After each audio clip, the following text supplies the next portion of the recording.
I don't know how to start. I don't know where to start. Find exactly what it is that you are most passionate about, and I think that should be your profession. If you make money doing what you love, your life is already richer than the next person. And from there, the sky becomes the limit. I was a rock and roll singer in LA, a classical performance major at first at the university, and then I graduated with my degree in literature and became the #1 stock picker. I'm here at the Huntley Hotel. This is their penthouse restaurant, and I think this is what I love most about my job, is if I have an iPhone and a computer, this is my office. And I've actually run my office for a month out of Italy, if you can believe it or not. It's a great job. You could read my resume and I'm like a total typical Wall Street hump. I mean, let's just face it, right? I went to Tufts, Harvard Law School, worked at Goldman, I built a successful hedge fund business, and you would miss the Hollywood story to that. Okay, when I came out of law school, I was wearing polyester suits because I had no idea how to dress. Okay, I had like the wrong clothing on, I had the black little Italian ties going, really stupid.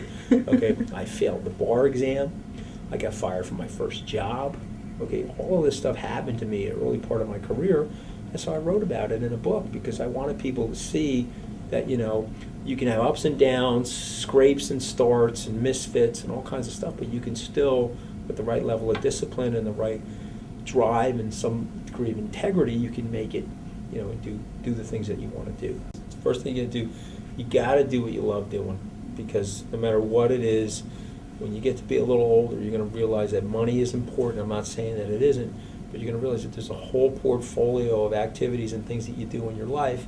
And if you're going to work hard, and most Americans do, if you're going to spend 40, 50, 60 hours a week working at something, you really have to do something that you like. Okay? And then what you hope is that by doing something you like or you love, the money will follow from that process. But if you don't do something you really like, no matter how much money they're paying you, it's really not going to be worth it. You're selling too much of your time or your soul for something that's not worth it. That's just my personal opinion. There's a saying that you are the average of the 5 people that you spend the most time with. And I think that's pretty astute. So take a minute and make a list of the 5 people that you spend the most time with, and then just rate them on a scale of 1 to 10. 10 is they're like super positive, and 1 is they're like super negative. And make sure that you're spending your time with the people that are really positive, because positivity is also infectious, and it will help you become more successful. I'm Stuart Welch, and I own 2 companies, and these companies manage money and provide personal financial advice to clients all over the country. In addition, I'm an author and a writer. Now, what's a little bit unusual about my companies is that they don't sell any products. We're like an accounting firm, except in the area of investment management and financial advice. What's, I think, maybe more interesting is how I got here. And my journey started when I was 6 months out of college. I was age 22, and I decided I was going to be a millionaire.